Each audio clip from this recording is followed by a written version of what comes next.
an original MCM production.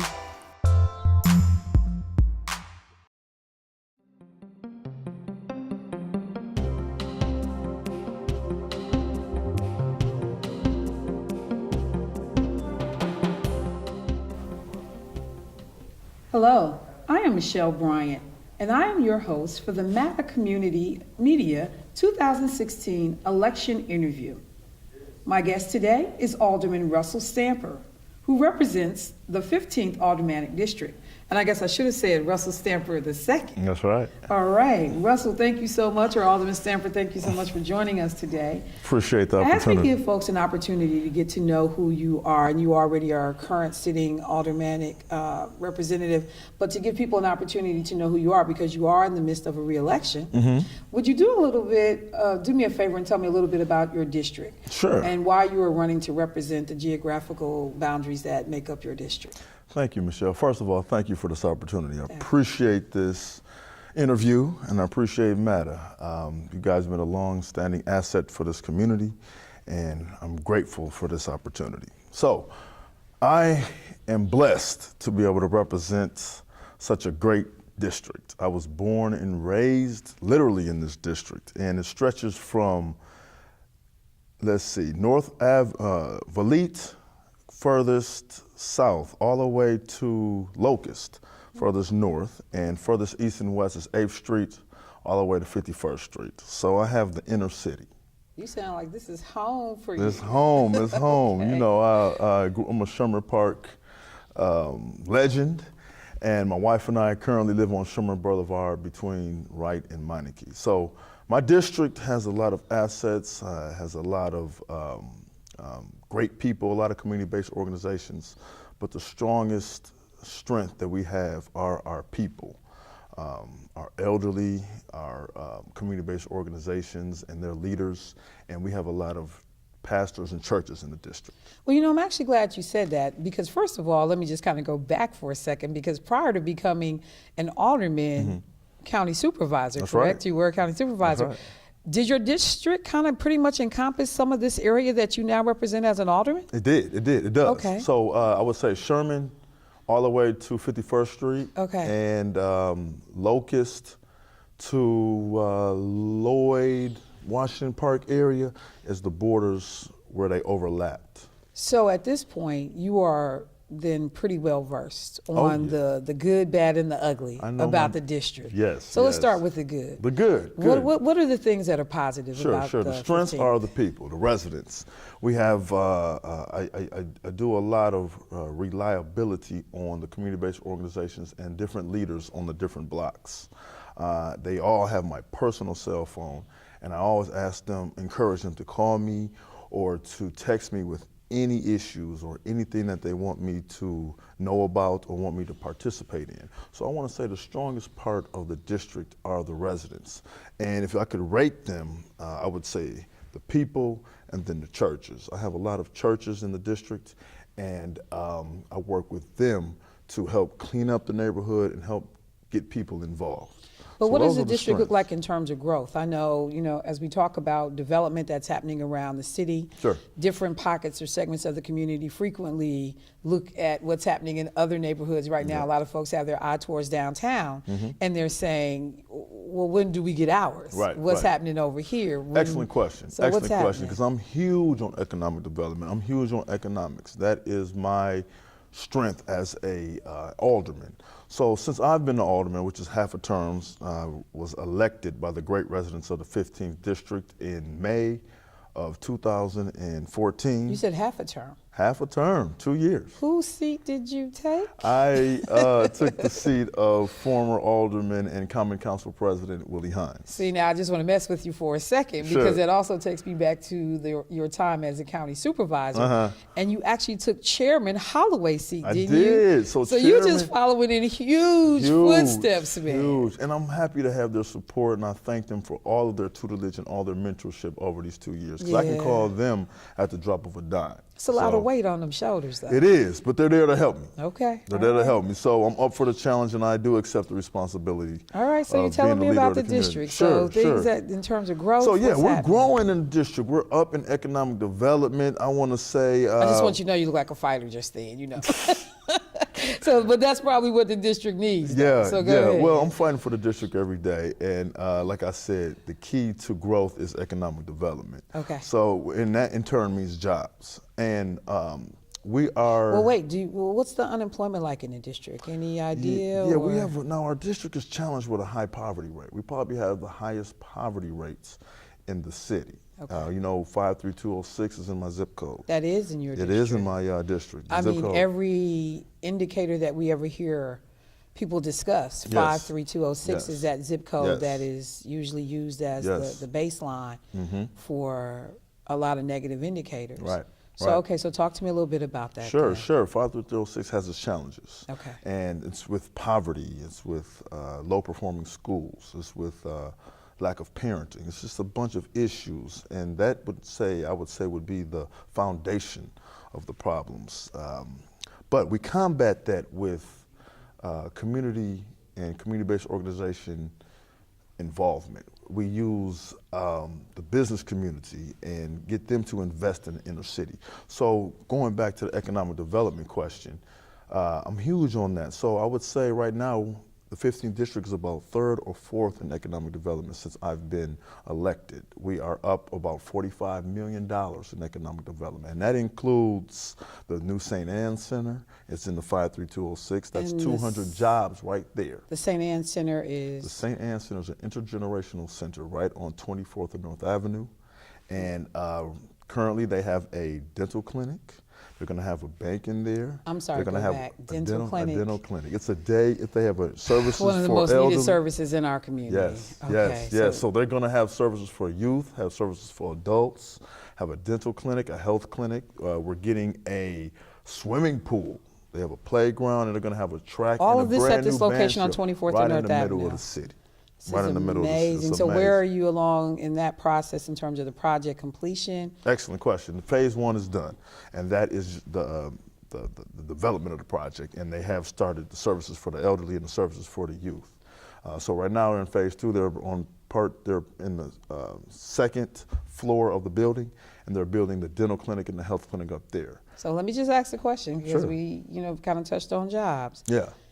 Employment opportunities for African Americans on that site? Any development in my district, and I said it's over 45, any development, any project, you have to do two things. As the alderman, you have jurisdiction, authority over your district. And the only requirement, I have two requirements. Number one, you have to have a job fair. And you have to have one of my community organizers, one of my leaders in the community, orchestrate that job fair. So they hire from the community. The second thing is for permanent jobs and for construction jobs, you have to hire at least half of them from the neighborhood. So we have immediate employment available once a development is ready. So this is a question that's probably best suited for another time because Sure. I'm almost trying to figure out in terms of skilled labor from the community, how is that addressed? How is that handled? Like I said, I don't know if that's a quick answer, Well- but it does come to mind when you talk about that level of expectation of hiring from the community. What does that look like then? Do I have these folks already trained and ready to go? Do I have to run them through a training program? Can you speak a little bit to that before we move Absolutely. on? That's why job training is so important in this city. We've done a lot with Big Step and the Northwestern Mutual Project, and we have a new and up-and-coming training person named Mr. Ezra White. Okay. And he's going to open up a brand new building across from St. Anne's, strictly geared towards training in carpentry, plumbing, and electrical work, just the overall labor training. And getting to know this brother, I was able to experience his motto, experience his class, and he has 200 brothers trained, ready for work, and half of them, a good portion of them have worked on the Northwestern Mutual Project and on this St. Anne's project. So that helps us get past this phenomenon we see in our community where folks will get an opportunity to work on a project, but once that project ends, then they're unemployed again. Right. So now we're talking about the ability to hop off one project right onto another, and hopefully as development continues throughout the city, these people are now trained and armed to be able to go anywhere. Michelle, that's exactly right. It's an excellent opportunity. It's probably the best opportunity ever for a career in construction. Okay, so I said we would talk about the good, bad, and the ugly. Sure. So let's take a little detour, a little turn for a second, and talk about some of the challenges in the district. Sure. What do you see by way of business? I know I was taken aback riding through the Midtown area, and I saw that, you know, we had lost the Walmart in that particular district. I think that's Alderman Davis's district, former district. But we had lost that and had lost that Lowe's over there. I'm not as familiar with your district. So in terms of businesses, have you lost any? I know you can talk about what you've added as well, but what are the challenges in terms of that portion? Well, I haven't lost any businesses, great, luckily, but we've gained a lot of business. What the challenges are the crime. We have a lot of shooting in the district. We have a lot of drug dealing in the district. And we have a lot of absentee landlords in the district. So most of my programs are geared towards neighborhood revitalization and holding absentee landlords accountable. You know, you actually have become infamous in the community when people talk about the ability to get into a foreclosed property or abandoned property. They're like, call Alderman Stamper. He has the information on that. So that's amazing. We have How many? Let me talk about what a few programs. talking? Let's talk about the RICH program, which is reinvesting in city homes. That's the second piece of legislation program that I created. And all it does is have the city put money back into these homes, let the city rehab them, and then whatever the mortgage is going to be, we get a homeowner, charge them $1 to be a homeowner, and pay back the city, which will be their mortgage. So now I got a brand new neighborhood full of, because we're doing it in clusters, we got a brand new neighborhood full of homeowners who have had home buying classes. They all got their houses for $1, and they all are homeowners, and we have built a new neighborhood. And we got a brand new property, brand new neighborhood, brand new tax base, because now all these properties were off the tax base, now they are back on the tax base, and the city gets their money back. So we're going to do it again once this program is complete. I want to thank Habitat for Humanity. This is amazing. It and is. like I said, if you talk about foreclosed properties or, you know, people are always trying to figure out how can I get back into a home? And what we saw, our community was decimated with the foreclosure problem a couple of years ago. I mean, it's disheartening to ride through the community on the blocks and you can see sign after sign after sign or dilapidated property one after another. So the fact that you would take this approach and people are now getting homes is like pretty amazing. It's dear and near to my heart because these are the neighborhoods and the areas that I grew up in. The last piece of legislation, which we just got an update on yesterday, was with Alderwoman Cox and I, which is a rental rehabilitation home program. We targeted 20 homes. We're going to rehab them and give people opportunity to rent until they're ready to buy. So what the city has to do, and this is what Alderman can do, is let these properties go. If you fit the criteria, if you're responsible, then you are going to get a property. I did that with the lots. We sold 157 lots. If you're a responsible homeowner and you live next to a lot, you can have the lot. And you can do a community garden, you can put a fence up, or you can do a park, whatever you want. But the key here is promoting home ownership and let the responsible homeowners take more ownership of their neighborhood. But it seems like at the end of the day, everyone kind of benefits because this is a property now that the city no longer has to provide upkeep and maintenance for. There you go. Because some of y'all weeds was getting on my nerves. I'm sorry, did I say that out loud? Yeah, but I started a weed program that'll be implemented this summer. Wait a minute. 15 brothers will get trained to go and cut all these weeds and all these invasive bushes, because that's another pet peeve of mine. My whole goal and vision for the district is this. I want a clean district. I want a safe district, and I want a healthy district. Clean means I want people to feel proud of their neighborhood. I just saw my colleague, Alderman Zielinski. He has a beautiful neighborhood in Bayview. I want my district to look beautiful just like his in Bayview. So then that will take me to the last part of my three-parter. The ugly. And I mean ugly just in the sense that you talked about the effects of drugs. You talked about the impact of violence in a community. Yes. And how that can translate into a stable environment, a stable family, stable property holders. So what's being done or what can we do to begin to tackle that issue? Well, we gotta empower the residents. Let them know a gunshot is not normal for a neighborhood. Trash and litter and people gambling and doing drugs out in the open is not normal. Do not accept that. Because we've been able to empower them and encourage them to take more ownership and get more involved, we've been able to shut down 40 drug houses since I've been the alderman. 40. Thank you to law enforcement. So wait, let me go back, because you've been an alderman since 2014. 2 years. So in 2 years, you've shut down 40 drug houses. We shut one down today on 39th and Center, and yesterday on 40th and Hadley. That's 40. We had 38 up until today, so I'm glad to be able to inform the community. But how's this getting done? Because number one, the rate is, I don't know what, There's two ways to look at it. 40 how's it houses, getting done? It's going down with the empowerment of the residents. So they are working with local police and authorities, working with your office. Yes. Identifying these homes. Identifying these homes. A real key here is the community prosecution unit.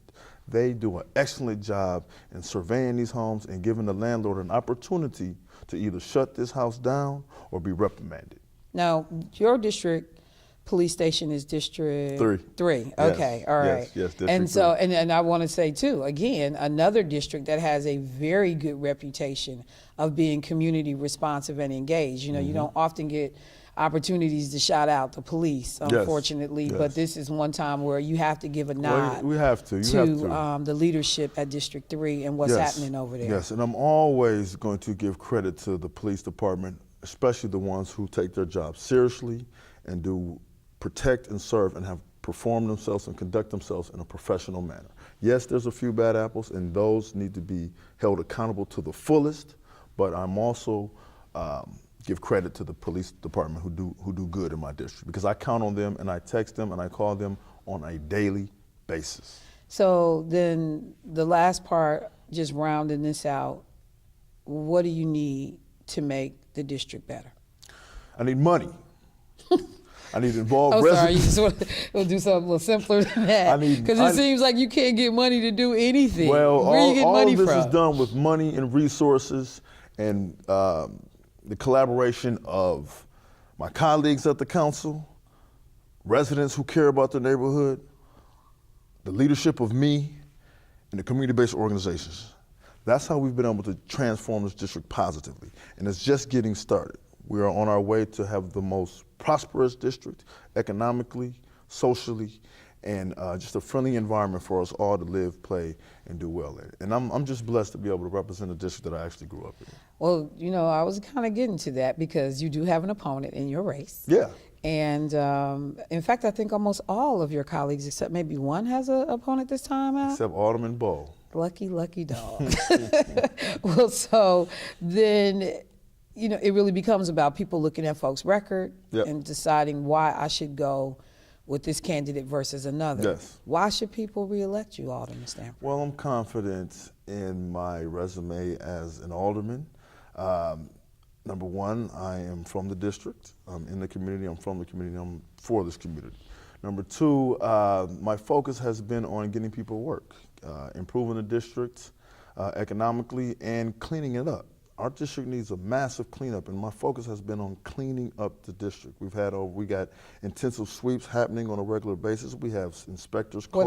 What do you mean intensive sweeps? Intensive sweeps where they go through the alleys and clean up the alleys on a monthly basis. Now, are these city employees coming through that you work with the departments to make that happen? Yep. Ironically, I meet with the commissioner on a weekly basis, and we started a program geared towards the 15th district, and we have extra 5 residential code inspectors strictly assigned to the district to help clean it up. So this may not sound fair, but I'm gonna run this question anyway, because ironically on my way in today, I heard on talk radio members from inner city communities calling into the program. And this actually was a layover from yesterday as a result of the weather and the potholes and, you know, y'all done tore up my car. And what's the city going to do? And so people began to talk about that. They felt that there were aldermen who were much more active in advocating, lobbying, getting and restoring services to their community, bringing about change. Right. So what prepared you to be able to go in and get straight to work. Basically. Well, I was ready and I was prepared, and I have a great skill of getting along with people. I get along with all of my colleagues, and that's the only way you're going to— All of them. All of them. The only way you're going to get done is have a great relationship with your colleagues. Okay. The council runs the city. If you want something done, you have to have the support of your colleagues. And they understand my district has needs. We produce the least amount of taxes, but require the most amount of services. So they know that, and I appreciate them understanding what I need in order to improve the district. So that's the key with being an elected official. You have to get along with people. So right now, since you mentioned your colleagues and kind of what's going on down with the Common Council, can you give us an idea of committees that you serve on? Because that's the other thing. I think we don't often know, once you're elected, what does that representation look like? We see the surface stuff. We see, you know, the changes that are happening in the community, the things that you talked about. But downtown, your day looks like? You sit on what committees? Good question, good question. I am the chairman of the Community and Economic Development Committee. Oh, so that's why, okay. I'm yeah, sorry, I'm just connecting dots. I asked Alderman, the President Murphy, to put me on that committee because that money is strictly for the inner city. It's for blight elimination, poverty, and just overall neighborhood improvement. So I wanted to learn that committee, and now I've been advanced to the chair, and I'm appreciative of that. I also sit on the license committee. So I know every license that comes into my district. I want to make sure I regulate positive businesses. And that's what I was getting ready to say when we're talking about the licensing committee. Is this that whole thing about I want to open a store, I want to open a tavern, strip club? No, I'm sorry. You're absolutely right. Look, don't let me say that and get in trouble. To open up any of that. Okay. And, I wanted to be able to have some type of control over what type of businesses are in the district and holding businesses accountable. For So the let me type of ask business then, that what does your district look like? Because some of these places are pretty lopsided. Yeah. I have gone through districts where it's a church, liquor store, church, liquor store, church, liquor store on every corner. Yeah. If you had to kind of give us a snapshot of your district, what do the businesses look like in the district? Well, we have 64 licenses for alcohol, taverns, those type of things. But that's a combination of like stores or just? That's a combination of liquor stores, that's a combination of taverns, and a combination of gas stations. And is 64 high or average? It's the highest. I have the highest amount of liquor stores, convenience stores, and gas stations that sell those negative products in the city. Really? Yes, I do. And that, that's just not a coincidence. That's just, that's in our community that I'm trying to either regulate, which means you have to step up your game to make sure that you are conducive to the neighborhood, you are respecting our community, and your place looks nice. So if you're going to open a business, have a business in the district, you're going to have to make sure it's respectable and you treat the community nice. So I do have the most, but what I have more than all of those combined are the churches. You mentioned churches. Okay. And I'm looking at that as a strength of our community because I'm going to work with the churches to adopt a block so they can be responsible for a block and help me clean up this neighborhood. So how many churches you got in your district? I got about 120 churches. That's crazy. Yeah. Really? I got 100 churches. So you got to go visit all of those for election time? Yeah. Well, I've been doing it for the last 2 years, and I know my church misses me because I've only been able to go to Northside Church of God maybe once or twice since I've been elected because I got so many great churches, so many great pastors. Okay. And past summer, I was able to start a program called the Clean Youth Job Summer Initiative, where we hired 200 youth to go around the community and just clean up. And I partnered with the churches and the community-based organizations. And all they did was hire young men at $8 an hour for 20 to 25 hours a week. And on Friday, they got enrichment services and skills to prepare them for life. And we just went around and cleaned up all summer. So I want to do that again this year. I want to thank my colleagues for supporting that program. So how much does a program like that cost? That was about $400,000. To employ 200 young people. 200 youth. Money well spent. And it was a subset of the mayor's Earn to Learn program. How many? So I was thankful for the mayor to help me find the money. Because that's what I was going to say. You started that when I talked about what do you need to improve conditions, and you talked about You need resources. resources. We need resources. And it just seems like everybody's grabbing for the same pot of money. So It's true. it's amazing what you've been able to get done. Let me just say. Like I said, thank you, Michelle. And it's the It's support amazing. of my colleagues and these great residents of the 15th District. Well, with that, you know, I want to make sure that we wish you the best of luck going Thank you. into the election season. The election for most folks, just to remember, is April 5th, Tuesday. We also will have our presidential primary during that period of time. And so we are going to encourage everyone to get out and vote. You cannot talk about the problems without being a part of the solution. There's a lot of folks that's good for sitting at home on the couch, Monday morning quarterbacking, complaining, and I'm saying that you have got to make a definitive decision to be a part of the solution, to be a part of encouraging, helping, motivating. Because the one thing I've frequently said, we elected President Obama, and a lot of folks just left him on his own to go make it happen. Voting It is key. sounds like in your district, the 15th mighty aldermanic district, that it sounds like you have a lot of support. Yeah. And so to that particular community, on behalf of the rest of us, thank you so much for doing your part. Thank you. I, again, am Michelle Bryant. I've been joined today by Alderman Russel Stamper, who is up for re-election for the 15th Aldermanic District. I keep forgetting to say Russel Stamper II because there's a third and a first. There is. And I just want to say on behalf of MATA and our series on the election review that, again, we are encouraging you to participate in the process and get out and vote. Thank you. Thank you. Appreciate this opportunity.